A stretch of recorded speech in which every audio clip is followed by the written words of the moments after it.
Assalamualaikum warahmatullahi wabarakatuh. Alhamdulillahirrabbilalamin. Allahumma salli ala Sayyidina Muhammad wa ala ali Sayyidina Muhammad. Bagaimana kabarnya anak-anak? Sehat semua? Alhamdulillah, insyaallah.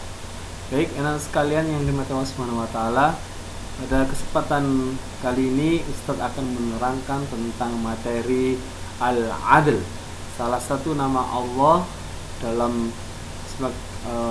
Asmaul Husna, yaitu artinya Allah Maha Adil. Allah memperlakukan hamba-hambanya dengan adil. Kadang kita bertanya, Allah kenapa ya menciptakan surga dan neraka? Kan gak adil, ada yang disiksa, ada yang dikasih nikmat. Nah, jawabannya adalah itu adalah salah satu wujud keadilan Allah Subhanahu wa taala.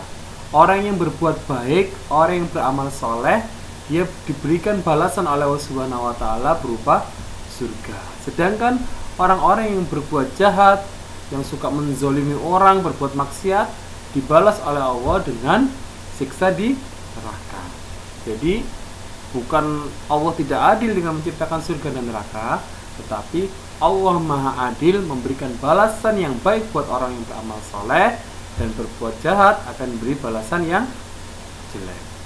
Dan kadang-kadang kita berpikir, kenapa ya kita diciptakan seperti ini? Misalnya, aku kok nggak pintar matematika ya? Atau aduh, aku kok nggak pintar tahfidz ya? Kadangkala kita itu tidak sadar loh, Allah itu memberikan kecerdasan yang lainnya. Mungkin kita tidak begitu pintar matematika, tapi kita diberi kelebihan oleh Allah Subhanahu wa taala berupa kekuatan fisik.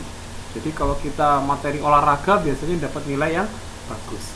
Atau juga kadang-kala kita tidak diberi kecerdasan dalam menghafal Quran, tetapi kita pintar berdagang, kita pintar jualan. Nah, itu juga bentuk kecerdasan yang diberikan, dianugerahkan oleh Allah Subhanahu wa taala. Cuma kadang kita tidak sadar dengan anugerah yang diberikan oleh Allah Subhanahu wa taala. Baik, berikutnya sifat al-adl yang dimiliki Allah Subhanahu wa taala ini punya pengaruh buat kita sebagai seorang muslim.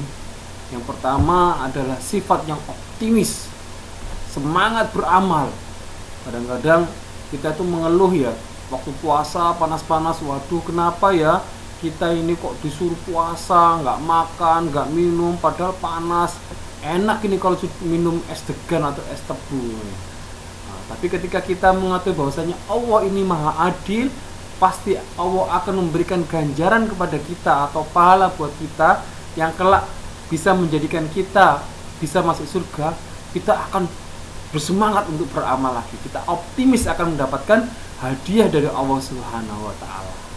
Dan pengaruh sifat al-adil ini bagi kita sebagai seorang muslim adalah kita akan mengalami ketenangan. Nah, misalnya kita dibully sama orang, dizolimi sama orang, kita nggak bisa membalas, kita nggak bisa menuntut atas kezoliman orang itu kepada kita.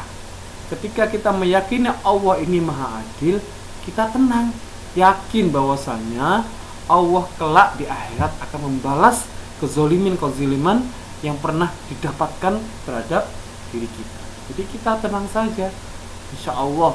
Walaupun di dunia kita tidak bisa membalas, di dunia kita tidak bisa menuntut, insya Allah Allah akan memberikan balasan di akhirat bagi orang-orang yang melakukan kezaliman. Nah, dari sifat al-adl ini kita bisa mencontoh untuk dipraktekkan dalam kehidupan sehari-hari. Adil pada diri sendiri dengan cara kita menjalankan perintah-perintah Allah dan menjauhi larangan-larangan Allah. Kita melaksanakan sholat, kita melaksanakan infak, kita berbuat baik sama orang dan menjauhi larangan-larangan Allah. Kita tidak bermaksiat sama Allah, kita tidak memakan yang diharamkan oleh Allah. Nah, itu adalah wujud dari adil pada diri kita sendiri. Atau salah satu contoh berikutnya adalah kita belajar untuk menjadi anak yang pintar. Kalau kita tidak belajar, kita akan menjadi anak yang bodoh, dan itu tidak adil buat diri kita, karena Allah telah menciptakan diri kita menjadi makhluk yang sempurna.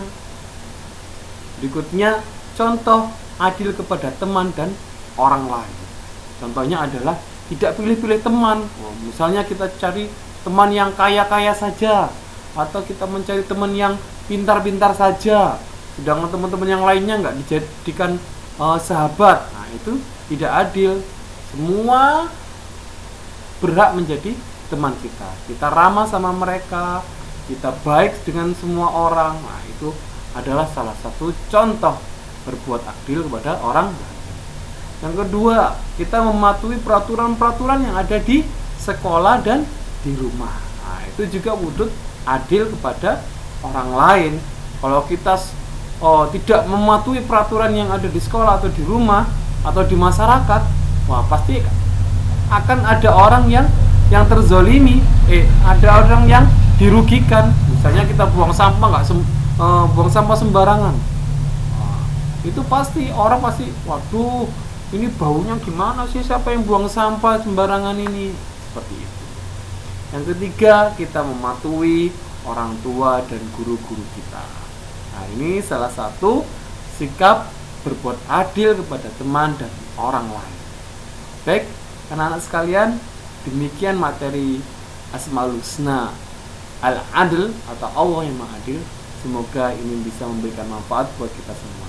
Kurang lebihnya mohon maaf. Akhir kalam, wassalamualaikum warahmatullahi wabarakatuh.